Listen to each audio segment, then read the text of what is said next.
Blimey, it's been a while, hasn't it? Mori Calliope is part of the first generation of Hololive English. Following in Gen Zero's footsteps, she made her debut alongside Amelia Watson, Gorgura, Takanashi Kiara, and Ina. Now, Callie was one of the first Hololive girls I actually watched. As you know, I got into Hololive via Coroner's Banjo-Kazooie stream and followed up with Hololive English when they debuted. While most of the girls are musically inclined, I do feel Callie is one of the ones who is even more so. She's even getting collabs with focusing on big titles such as One Piece and Metal Gear Solid. So, let's see what her Nendoroid is like. Mori Calliope is number 2118 in the Nendoroid line. That's right, 2118 for those keeping count. She is in the Hololive Productions Goodsmile Company line. Of course, she's a Hololive VTuber. She's of course going to be in the Hololive line. And comes in the usual box with Hololive emblems and motifs scattered around. Purpley, reddish, weird paddling pooly kind of sock that's been washed many times, coloured box. And of course, this box comes with multiple things such as different poses. You can do all of these poses on here. You can also switch things over. And of course, the usual instructions of please do not treat this as a toy, do not eat her, and do not stick her in a jar. And yeah, more poses. We get a cool sunglasses one. And as always, we have the windowed box to see her in here. But I digress. For now, let's remove her from her plastic prison and cardboard prison.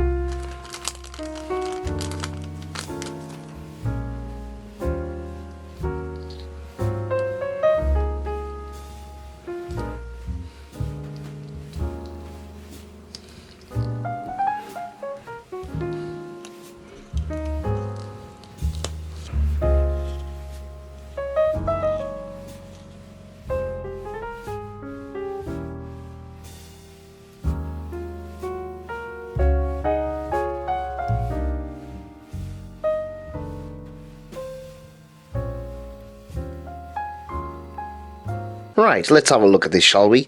So, first up, we have her face, and yeah, I'm going to be honest, pretty standard pink. It looks a little bit pinky and whitey.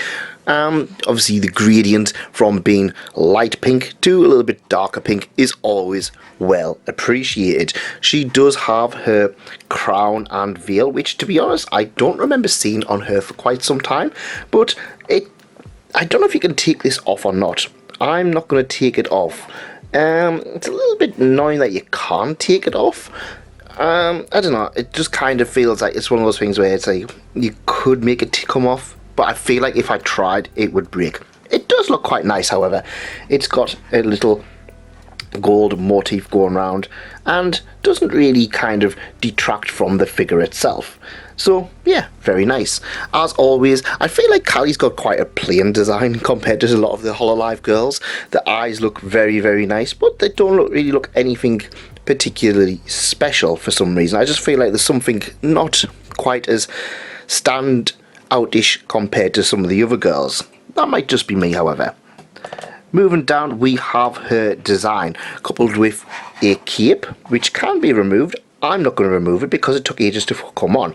And what looks like somewhat translucent sleeves.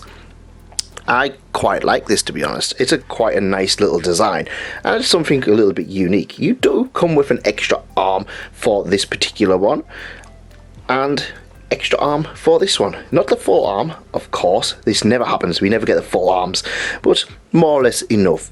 Because it's all black and gold, again, it doesn't necessarily pop, in my opinion, but that's just the character's design. It looks rather well done, and you know what?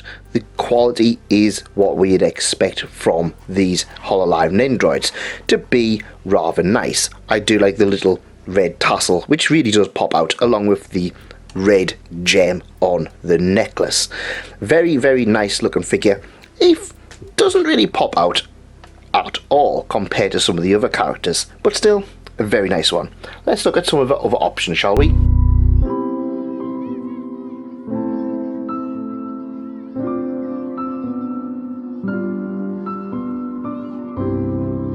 Now, this is more like it. This is what I kind of wanted when it came to the figure. I feel like the scythe does make a huge difference.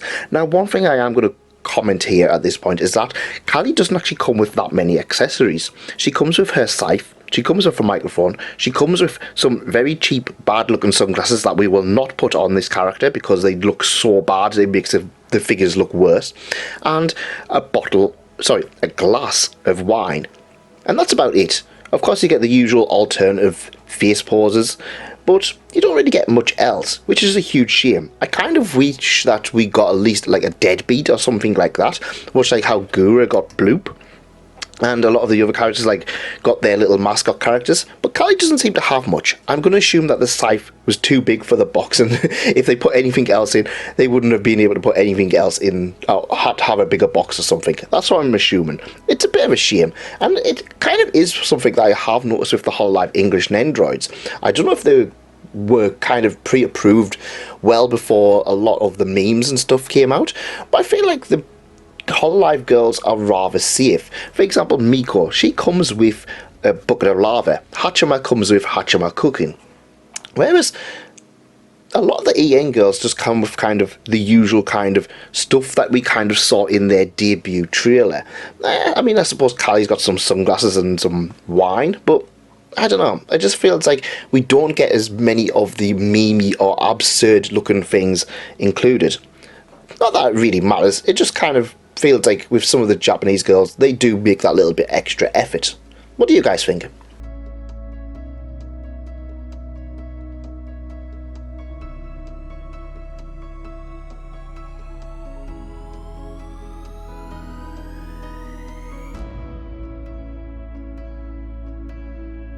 This is a very fun looking pose. I like the fact that it gives her a bit more of a kind of reaction. It's a very fun looking one. I don't know, I just really like it. I like the fact that you can kind of pose her a little bit more with her hand on her hip as well. It's a very unique pose, and I feel like that's one of the things that kind of makes these Hololive ones very nice, and a lot of the Nendoroids nice, is that because you can pose them so many different times, so many different ways, there is always some nice way of doing it. I'm probably not going to use this faceplate, but it is very much appreciated. What do you guys think? And so that is Calliope Mori in Nendoroid form. Honestly, she's really nice. A very nice addition to the Nendoroid line. While I feel like she could have done with a few extras, I don't really feel it hurts the character overall. The only thing I really don't like is the fact that you can't remove the veil, and these horrible, crappy looking sunglasses, which I kind of would rather they didn't include rather than included. I know they're quite synonymous with Callie, but yeah, not for me.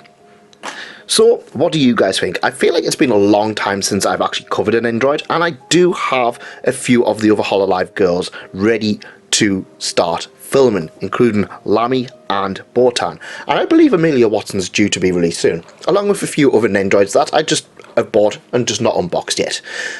I like this one, and I think that she's going to look well next to her fellow gen mates. I don't think she pops out quite as much as Gura does, but she's a very nice addition. Let me know what you guys think in the comments, and if you did like this, remember to leave a like and consider subscribing. See you next time.